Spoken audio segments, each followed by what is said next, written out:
Hey guys, it's Theresa Roberts from Becoming the Perfect Me, and today I have the honor of introducing one of my favorite worship singers in the absolute world. Yes, you all know it. You know what I do when I worship. I have to call her. I call her name, and now I get to see her face and sit with her. But I want to take this evening to just say hello, Miss Marette Brown Clark. Hi, how are you, Lady Roberts? Hi, welcome to the table with Becoming the Perfect Me. Thank you. I'm so excited to have you. I'm so excited to have you. Thank you I so need much. to tell you my journey because I didn't tell you. And, I know we talked, but I didn't want to talk to you. I didn't want to talk to you yet. I was like, I don't want to talk to her because if I talk to her, I ain't going to have nothing to talk about. Okay. So, so I needed to wait so I could have something to talk about. But let me tell you how you came a part of becoming the perfect me, and then I'll tell you who you are in my life, right? I was driving down the road. I was going to a conference. And while I was driving, I was just in my worship. And I had been praying about, the conference this year. And I was like, God, tell me what you want me to do and how you want this to go. And he said, call and invite Marette Brown Clark this year. And I was like, oh, that's not like in my budget. And hmm. He says, I'm going to tell you this. He said, you'll know it is her. This is how much she will charge you. And this is what she will say. And Um, when I called you and I was like, so I called my daughter, I was like, you're not gonna believe this. And she was like, no way, your favorite worship singer in the world. And I was like, yeah, right. She said, what do you think God's trying to do at this conference? I said, transformation. Amen. Because there's a song that you sing, and I believe you wrote it just for me. I believe you wrote it for me. I'm not gonna tell either of our ages, right? I'm gonna say a few years ago, my sister who lives in Maryland sent me your song, and she said, you got to listen to this. Back then it was CDs, right? She said, you got to listen to this. You're going to love her. I think you're going to enjoy her. And I promise you, I got to hear this song. I just want to praise you. Okay. Man, it took me into a place from that moment to this one. If you want me to move in the place of God, like instantaneously, Great. oh my God, that's my worship. That I is my, love it. everybody in the world knows it. Like my grandson says, Marette Brown Clark is my favorite worship singer. And I'm laughing. It's like, what do you know about her? You're like 7. But that's who you are to me. That Thank is you. the worship that takes me into my experience, right? And it is such a great moment. And I want to take a segue. I'm going to do a little infomercial because I got people that's going to be jumping on. And while they do so, I want to get the moment to say this so that Okay. they can hear from you. But I want to say to all of those who that are still contemplating, if you haven't gotten your tickets for the Becoming the Perfect Me 2025, please do so. You're not going to believe it, but it's only 3 days away. I It is 3 days know. away. I can't That believe it. Labor Day weekend got me shook here. I'm like, I've been saying Monday all day. It is. It is. I cannot believe it is this Friday, Saturday, and Sunday. We're going to be hosting it this year at Savannah, Georgia. It's right at the Savannah airport, but it's considered to be our pooler area. But more than anything, Miss Marette Brown Clark is going to minister to, she don't minister to anybody. She's going to minister to me on Friday. And as they say to me, they said, Pastor Teresa, how you going to preach after her? And I was like this, right? Scoop me up, right? Scoop me up because I'm going out for at least, I got to go out at least for 5 minutes, right? Oh, But I just want to say thank you so much for allowing us the opportunity to sit in our presence and really get us to the position of hearing from God. And I just want to say thank you. no, thank you for having me. Thank you for the invitation. You certainly could have heard from God and been like, yeah, no, I'm not calling or I'm not emailing, but you didn't. You put one foot forward, and that's all he expects us to do. And so, because of that, my prayer is that what I'm coming to do is of benefit to those in attendance. And I pray that on this assignment that I get done what it is he's purposed me to do for your occasion. I like to say that um, it doesn't get lost on me that people go from listening to me on the radio or on their devices, and then they step out on faith and have me to come to their events, their churches, their special occasions. And so I'm really grateful for that. And then just so you all know, I don't sing um, songs ever the same. It is always what it is supposed to be for that moment. So if you're saying, oh, well, I listen to it on the radio or I have it on my device, you'll be missing what you need at the conference. It's never the same. It is always for what it for that time in that moment in that space. All my songs are like that. Yeah. Of course, like the record, but they'll never be exactly like the record. God always tailors them for where I am and what I'm doing and who is in the room. So I'm excited about another opportunity to have him download to me what it is that he would have me say to your ladies on this coming weekend. It's I think it's just the words. I don't care how you put it. It's still gonna be the same. Yeah, You're absolutely. gonna be picking me up. You're gonna say, uh, "Is she finished? Is she finished?" Yeah. But I am so excited to have you. I Thank you. absolutely mean it when I say we're gonna have a great time. We're gonna have a great time. Our team, God has blessed me with an amazing team. My core intercessors have been praying for Amen. you Thank you. for over a month, every Thank you. day. It's actually been 3 months that we have been praying consistently, but I mean every day. Like coming up into the conference, I was like, everything's gonna be fine. Everything's gonna be fine. Everything's going to be fine. It is such a transformational moment. Becoming the perfect me, God gave it to me Okay. as a women's study. As I was doing a women's study, and from that, this book birthed, and they said, you got to write that. You got to write that. And I was like, I'm not an author. I'm a teacher. And God said, write it. And so I did so. And I wrote this little book called Becoming, Why Don't People Like Me? Hmm. And it took me on a journey that I didn't expect. Wow. And what it allowed me to do is really teach people how to heal from the inside of the hurt places to the Mhm. place called promise. Wow. You know, finding your purpose and really walking in it. And this book has been so transformational for so many people. It did so much more than I thought or even Amen. expected. And it has been a blessing. And from that book, this conference came about. And now I get to sit with my worshiper. And so tell me this. In life, I find out this. When God gave me this book of Why Don't People Like Me, it came from my journey. Hmm. And my journey hasn't always been easy. I tell people I wear my scars very well. But my book tells a story that helps you understand the whole me Okay. with your songs. Let's go to mine. Let's just go to mine. Okay. Where did it come from? It's so powerful. So it has to So, come from somewhere. Where did it come from? the interesting story to that is I do actually write some of my music. I don't write all of it. And that song actually is a song that I did not write.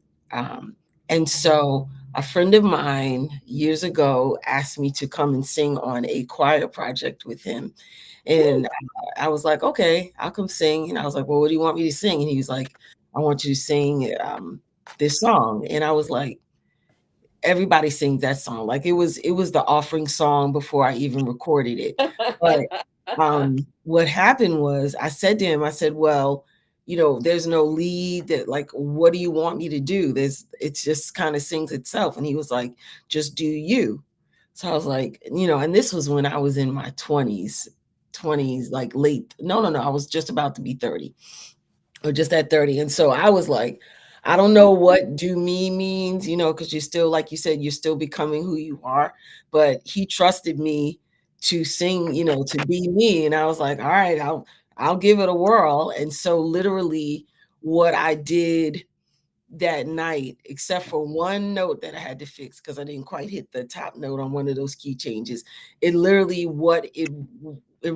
is what it was Oh, wow. 20, more than 20 plus years ago in that moment. And so what happened with that song was other people have recorded it. Other people sang it, but there is something about the way I sang it, what the Lord gave me to say, that literally people not just sing the song, they don't just sing the background parts. They know my ad libs better than I know my ad libs. I have to listen back to the record and try to remember those, we bless you, we bless you, we bless. I've lived many years now, so I don't even know what the ad libs are, but what happened in that moment really has stood the test of time. And so, what I try to do with all of my music, I was called to this 30 years ago, and I asked God for two things. I asked Him for longevity, and I asked Him to take my music further than I could physically take it. And I've Mhm. watched Him do just that. I've watched Him take my voice, the messages He's given me across the nation and across the world, again, to places that I may get to or may not get to in my lifetime. And I've watched Him do this consistently for me. So, this just want to praise you um, is another thing that God can do for you if you just give Him your part. If you do your part and just say, I'm submitted, I'll do what you say do. And that song has literally gone viral during the pandemic. It is a song that I sing every time I go out. I never get tired of it. I'm not the person Ah, like, no, I don't feel like singing it, because every day is new mercy, new grace, new favor, new experiences, new track record that I develop with my God. And so every day that song sings different in me. It sings better. It sings more in me. So you can't get me to stop singing it, just like I can't get people from stop listening to it. But it really has been a blessing to my life. If I had written it, though, I could probably not have to care about how big the Powerball is getting right now. But to God be all the glory. I get to sing it, and that kind of works for me. So it's been a blessing to me, for sure. amen. Amen. I appreciate that. Tell me this. I know you sing a lot. I have daughters in all areas of ministry, so I'm really grateful. And I know with you, one of the things you said many years ago in your recordings, you wanted to make sure that you did for your children what your mom did for you, teaching Yeah. you music and worship. Did your girls follow? I should say, did your children follow you in worship? So they're all following me in a different ways. And so my son does music production. He does all the photography, a lot of the videos for my music ministry. So he's tied to Ah, me. He's tethered to me in that way. My first daughter, she actually dances on Broadway. And so she went through a phase, well, the kids do, where it's like, well, yeah, I don't want to sing. And, I'm not a singer. And I yes. believe that just was tied to the fact that their mother, every time they see their mother's up in front of them with a microphone in her hand singing before a lot of people. So they're like, that's what they equate singing to. And so they're like, yeah, I don't sing. But now she's singing on Broadway. She's dancing. Ah, It's amazing. And then the baby, she's in school right now. She's a junior in school. And she's not the worship leader I believe that she's going to be yet, but she is coming into her own as a singer, and in just learning more about God and just how that is for her. So they are all exercising the gifts that God has given them, and I expect to see them to do even more. I've never sung on Broadway.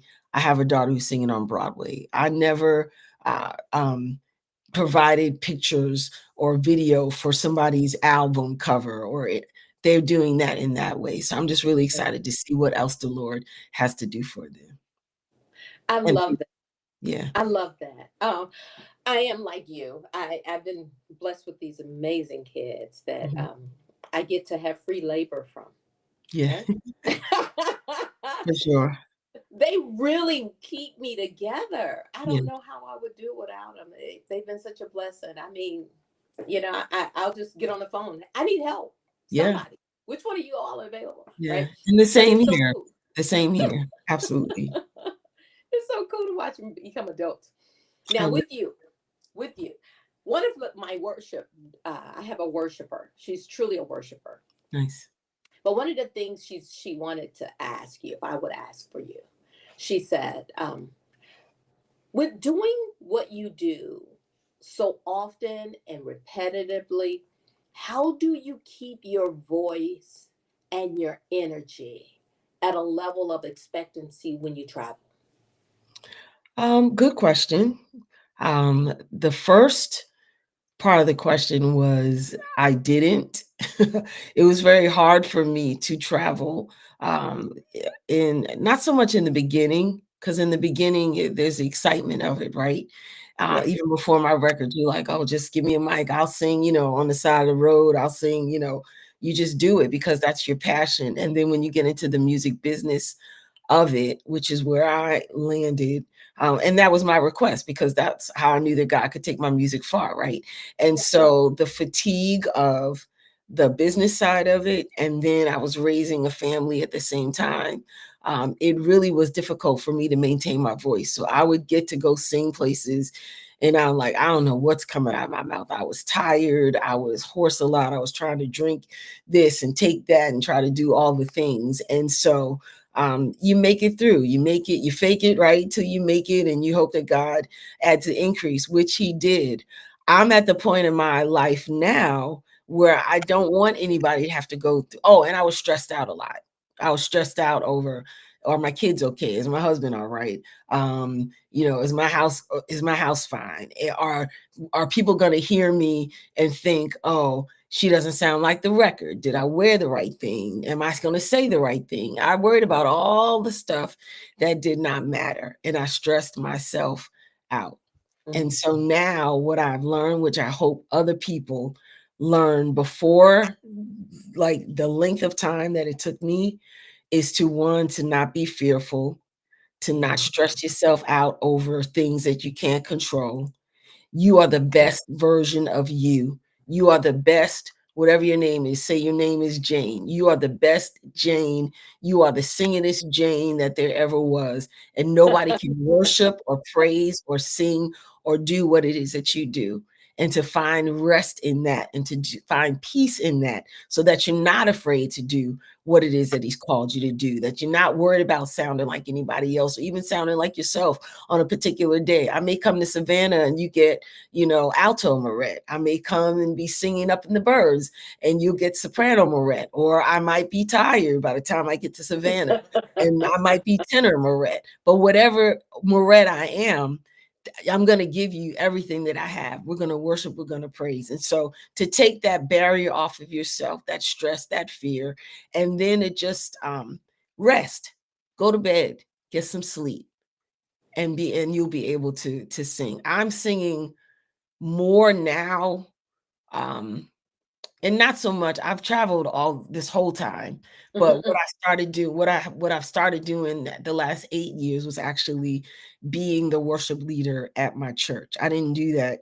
when my kids were small. I felt like when I was back home on the road from the road, that on Sunday mornings I wanted to sit with my children, sit with my husband in church. I didn't want to be, oh, I'm home this weekend, but I'm directing the choir, I'm leading worship. Y'all don't even get to see me. We don't get to have like that family time in church. And so for years I didn't lead Mhm. worship. And now I do because, like you said, everybody's bigger. And that has actually helped me to maintain my voice because it's a Wow. muscle. And so I'm using it more, and I'm not afraid of, oh, I haven't sung all week. What's going to come out? I know it's coming out because it's been coming out Sunday, Tuesday, Thursday at rehearsal, Tuesday night at rehearsal, Saturday morning at the prayer breakfast, and then, all day Sunday leading worship. And so it's not a question anymore. This voice is going to work at whatever capacity needs to work for that day. That was really cool. One of the things I talked to my team about with you was that I said, Lorette still does her worship at church on Sunday. Mhm. And the thing was, because originally we wanted you to come on Saturday, and we can contemplate having it on a Saturday versus Friday. And you were like, but I do worship on Sunday. And I Yeah. was like, you still do worship? Yeah. And not that it is beyond you, but it really gave me another connection because I'm really committed. I'm Mhm. really committed, and I'm not committed to people and things. I'm really committed to God. To whatever He tells me to do, I'm 110. Right. You know, if He says this is where you're supposed to be, that's just where I'm going to be. It doesn't matter where what it is. I'm just 110, and showing that you are still understanding what it means to be a servant. Mhm. You know, this hasn't just become business. This has still a part of your ministry with a message, and it is exercised through worship. You know, it was that was really good for me to share, and I was Yeah. so glad you said that because it's really important that when you grow, you still need balance, Mhm. right? It's my favorite place to sing. I was telling my sound guy, at my church Sunday, I was like, "I gotta figure out a way to record." My church is a little older, right? So it doesn't have all, like, the LED screens and the, Yeah, you know, the lights and the flashing and all that stuff that people are kinda doing now, right? And so I was like, do I want my voice, the message, the music to sing, or do I want the bells and the whistles, yeah. to try to keep up with my voice and have my voice compromised by maybe an uncomfortable surrounding or not where I'm used to literally worshiping and leading worshiping and singing and all that stuff. So, you know, the question is still remains, where my next recording will be, but I'm heavily considering, doing it at my home church. That's where I lead worship, that's where I Ah, serve, that's where I fuss at the people about if they don't get their parts right. And so that to me, that's my preferred place to be. I wish I could bring all the places I have to go sing, just bring them to my home church and just sing right there. It would be good. So it really has blessed me. My pastor's a worshiper, and it just he gives me the freedom, the liberty to assist, to lead, to follow, to, you know, all the things. And so I'm just grateful for, um, just having that open door and being able to be what it is that God has called me to be. I also have a radio show, Monday through Friday, 6 a.m. to 10 a.m. So when I'm not oh, singing, I am playing gospel music, which I love. I'm very knowledgeable on, and I'm able to, you know, like you, not preach, of course, but just share, you know, a quick word, an encouraging word in between the songs, and you know, just try to put a smile on people's faces. So I'm a witness to God will take all of your gifts.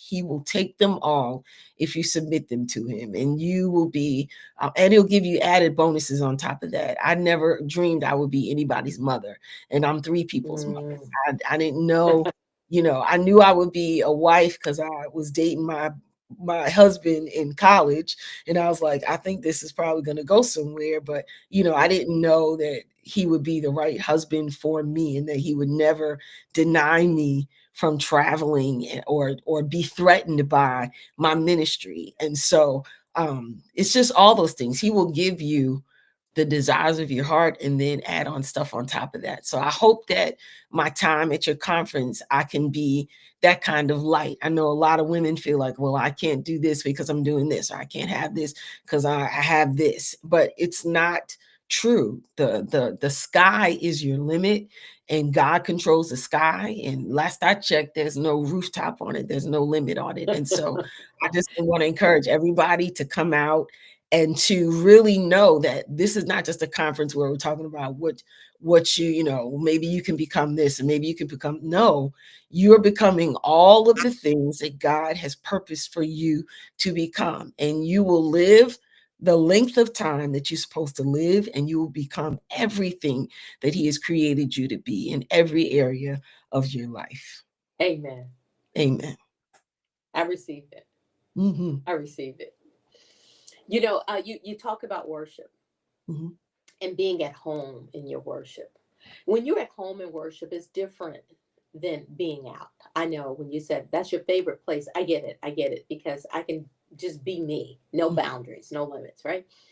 But what is that song that takes Moret in? You know, it changes different seasons, right? So Oh, any hymn will take me in. But I just was talking to a friend of mine today. I sent actually I sent him a text message because he did a song. He's singing a song on his new project. His name is Daryl Walls, and he has a song on his new project called Able. I can't Mm, even listen to like the first 3 bars without like of being a weeping willow. And so for me in this season, and I'm actually in a good season, I'm not even stressed out about the things of the world or the things in my home. I'm really kind of like, thanks God, you've it's been a good faithful. time. Like, I'm finally believing your faithfulness. You've been faithful my whole life, but I'm finally in a season now where I'm actually like believing that you've been faithful and you've been faithful to me. And Don't so make me cry. I can't deal with you when you talk about people. 'Cause- oh so my that God. so his Able song, he did this project with PJ Morton, is literally, I can kind of barely talk about it. So I've been putting that on like every day. Every day I've been, That in my car, in my closet. I'm here in my office. I played it in my office today while I was working, and I just was like, yeah, I'm gonna do some worship while I work. And it just, I'm sitting here bawling. I remember during the pandemic, Anthony Brown had a song called mhm. what was the name of the song? It was talking about mm, why the line that got me was, why would he not show up again when he showed up the last time, when when he showed out the last time, when he healed you the last time, why won't he heal you again? He healed you the last time. And so it just talks about what he's already done and the track record with him. So during the pandemic, that was my worship, that was my song. Every day, every time that I got up, I would put that on because we were living in the worst of times, right? Yeah, But we had to trust and believe that God was going to bring us through. So different seasons call for different songs, different worship moments. But of course, again, we pull on the typical worship songs, of course. yeah. How do you how do you maintain your? I know you're busy. I know you're busy, and I You know you too. got a whole lot on your You too. 3 days. 3 days. I'm taking a break after this one, I hear you. but but with that, it's you can get so busy sometimes, and when you get so busy, you lose your intimacy with God. Hmm. How do you maintain busy and intimacy? Um, it's intentional. You Yeah. kind of have to make time. I think now that my husband and I are empty nesters, it's not as hard because I'm not looking for somebody to come down the hallway, or I've got to run out to go pick somebody up, or even him. You know what I mean? I can go to one part of the house and he can be in the other. And so now it's not as hard as it was in the past. So Hmm. I'm still busy, but Hmm. that season of having to really be attentive to other people has lessened. And so I'm able to spend more time listening to music. I'm able to spend more time. I got a new book that I'm just starting to read, a worship manual. And so that gives me more time to kind of do those things and to make the time and know, okay, I made this time. This is actually going to be the time I get to do it. Not somebody's going to come in here and be like, what are you doing? That thing. So it's definitely been easier since I've gotten older. They've gotten older, but just make that in time intentional. Um, and Yeah. I don't get tired of talking to God. I like to tell him that we have an ongoing conversation. And so, my prayers might start off, like, dear Heavenly Father, and then it abruptly ends. But then I pick up the thought again, maybe an hour later. So as I was saying, I feel like I keep an open line of communication with him, that it's just a forever prayer. It's a forever worship. It's forever praise. It's a forever thank you. Ooh, it's a forever thank you for sure. Yeah. Moret, I know you're from a real city, right? You're in a real city, and you come from a real city. I come from Chicago, so I'm in the Nice. South now, but I grew up on the South side of Chicago. Nice. And one of my things is I I love street people, and Okay. I love them because they really want to hear what it is that you have to say, Mhm. as long as it, like they said, as long as it makes sense, Mhm. right? So for you, your ministry and what you sing to people, it has to make sense. How do you affect the streets versus the church in ministry? Um, so the thing is, um, I feel so for me, I feel like what I do is user friendly. And so it doesn't matter whether you are in the church or out of the church. It doesn't matter whether you are young or old. It doesn't matter whether you are rich or poor. To me, my approach is always the same. Um, I don't want anybody to die and go to hell. I Yes. feel like the same God that saved me is well capable of saving you. And the same places, sort of places where he found me, Mm, he may not have found you where I was. Maybe you were sitting glowing up on the hill waiting for him to, reach his arm down. Or maybe you were on the street, living on the street and looking for the next, you didn't know where your next meal was coming from. He all had to find us that's right. where we were. And so that's what I try to do with my music. I don't try to sing at you. I try to sing for you. If you were singing this, how would it feel? How would it sound? How would it come across? And so that's how I try to do my music ministry. And that's how I try to do my people ministry. I walk into churches, I speak, I hug, I try to engage with people because I know I value people's time.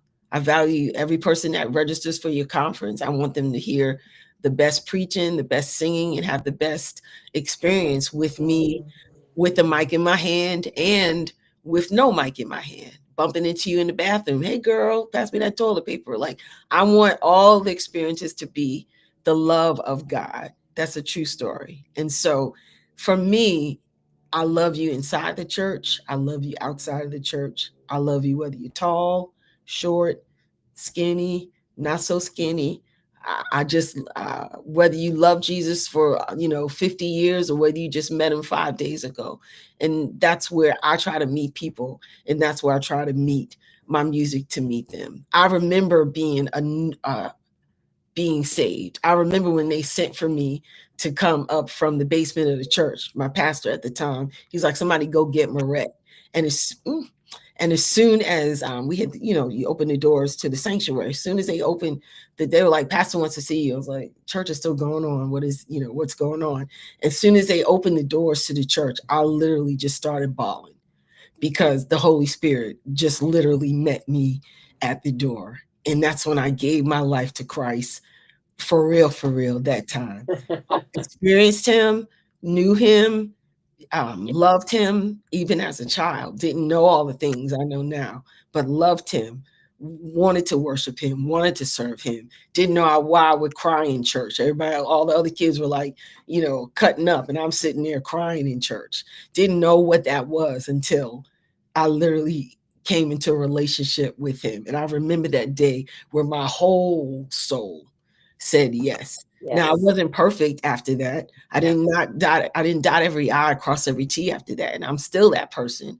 But my whole soul loves Jesus. And I want to let somebody else know that from day one or day 50 or day 9,000 or whatever that is, your job is to love the Lord with all your heart, with all your soul, with all your mind. And if you do that and love his people, they'll come running to him.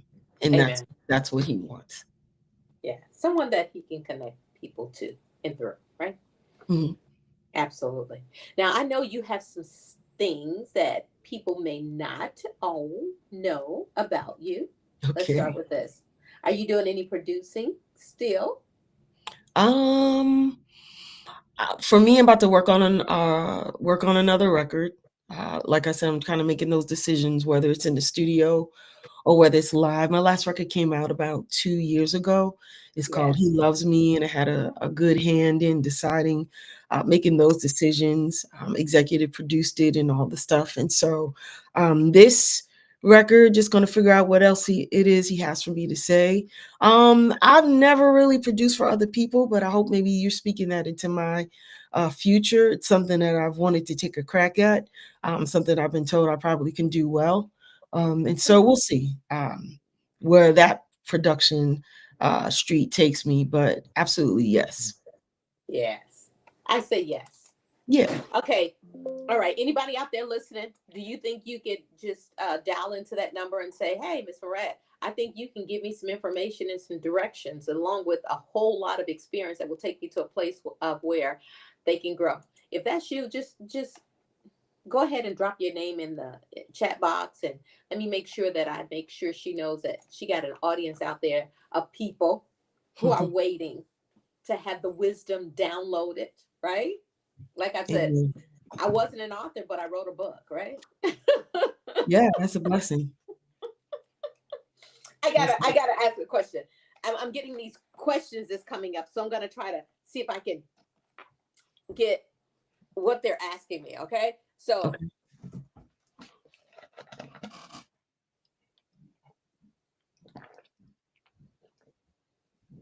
ah, okay, this is a question, right? And we're putting on our adult glasses, right? It says, "What challenges have you faced in your music career, Oh, and Jesus. how have they contributed to your growth as an artist and or as an individual?" Too many challenges. I don't feel like crying on this here Zoom, so we will. I will say this. You kind of mentioned earlier about. I think you did. I might just kind of heard it and ran with it, but just knowing what your well, maybe I don't know. Maybe knowing what your calling is. You made some kind of reference to that, and I knew when he called me to music that it was for the masses, and so with that, I didn't know what that meant or how it was going to happen. But I decided to hitch my wagon to the music industry, and so with any business comes the burden of business. And so where I was able to do a lot of good things, I had a lawyer look over contracts, but then at the end of the day, the contracts are never meant to be in your favor. So a few of those that weren't great, but none of those bad contracts stopped me from making music. And so or releasing music. I've had friends who've had bad contracts and they were held in those contracts and they couldn't release music. None of my contracts did that to me. Everything that I've ever recorded to be released has been released. And so Mm, I'm grateful for that. That's not a lot of people got albums sitting on shelves in their basements, dust on them. They recorded 10, 20 years ago that have never seen the light of day. That's not my testimony. So although there have been difficult moments, and that's just just one example, um, all of those moments have led me to be a better businesswoman, a better steward over money that's supposed to be mine that went to someone else. mm, It's made me a better to pray harder over relationships and people and to trust my gut. If your mm. gut tells you, mm-mm, y- I'm not saying I'm not telling you not you don't have to consult God, but He gave you your gut, and if your gut is like, no, don't go down that street, don't go down the street. You don't have to pray and be like, oh, God, if you don't want me to go down the street, tell me it. No, the street is dark. There's no lights. There, you know what I Exactly. mean? It's an alley. It's 3 o'clock in the morning. You can look down that street and go, yeah, no, I'm not going down that Mhm. street. So it's basically the music industry has given me the ability to trust my gut. If something sounds Mhm. too good, That's it good. is too good. If something sounds terrible, it's terrible. That's good. Yeah. That's really good. And you recover because you keep going. So I kept going. I still keep going. And I still do what the Lord has called me to do. And that's how you recover from whatever has set you back. I know that this is what he purposed me for. This isn't a hobby. This wasn't a decision that I made. This is a That's decision good. that was made over my life before I understood it. And so because of that, I don't care what happens. I always pursue every day. I pursue this because I know that this is what he told me to do. And that's big. I'm glad you said that because a lot of artists want to know, how do you do it all? How do you put your all into it? And I know you have an amazing mate that's there to support you. But for Mhm. those that are really wanting to do it, how do they do it the right way? Again, another wide question. Um, so I would say one, you have to uh, do your research. You would never go into a business or go into something that you just don't know what it is. You would never buy a house without having it inspected. You would never try to buy a house without researching the banks and the type of loans they're going to give you.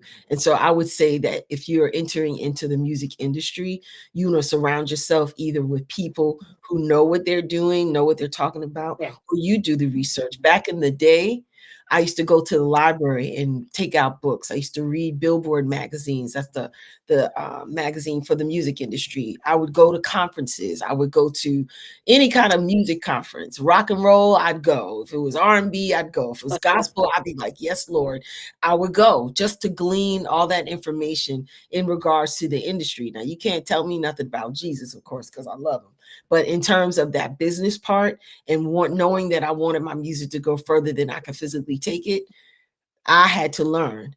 Y'all got the internet now. You can literally go on AI and be like, I want to become a recording artist. How do I do it? And it'll literally lay out all the stuff for you, tell you how, what, where, when, and who. So there really is no excuse if this is what God has called you to do. You to I do. don't know about other people that just do it just because it's a hobby or somebody told them they could sing, or they did it, you know, they sang at the church banquet and everybody loved it and now they want to record a record. I don't know anything about that. So if that's you, have at it. But if you know that you were called to the masses with your gift, just like you were called to the masses with your book, then I'm a living witness that if you step one foot and try to equip yourself in some knowledge and read the word and love the Lord and love people, that he will absolutely do exceeding abundantly above all that you can ask or think. And he will do it not just for a short time, but for a long time.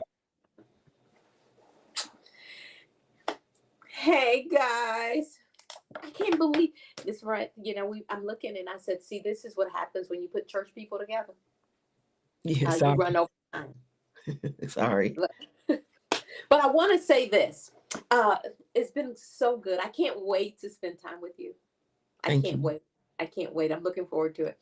But I want to say for all of those that are listening, come and see Morette on this Friday, right? She's going to be blessing us with her presence, with worship. And I am so excited. I'm so excited that we got this opportunity. And I want to say to you, thank you again. Thank Thank you you. for accepting the clarion call, coming with us to do the assignment that God has given us to do in this season, which is create an environment for transformation. Amen. Becoming the Perfect Me 2025 is here. Oh, wow. We got 3 days to go. If you have not registered, go online right now, www.teresaaroberts.com. Get your tickets, get in the house, come and enjoy worship. I am. And if you don't get it, I'm going to get it all for you. So I'm looking forward to Absolutely. it. All righty. But until then, Mr. Rhett, we're going to be signing off. And I want to say again, thank you for joining us. Thank Thank you for you. sitting at the table, becoming the perfect me 2025. I Thank got you. you in the house. Thank you so much. I look forward to seeing you. Yes, real Wait, soon. in my blue, my gold, or my black. I see your outfit there. I peep your outfit. You got the assignment. Uh, Give me any excuse to go shopping. Any excuse. We're looking forward to it. Thank you. And Amen. good seeing you. Hey guys, I'll see you on tomorrow. We'll be live all week talking to our guests. So come back and join us tomorrow at 6 o'clock, and we'll see who you get a chance to ask questions to. Thank you.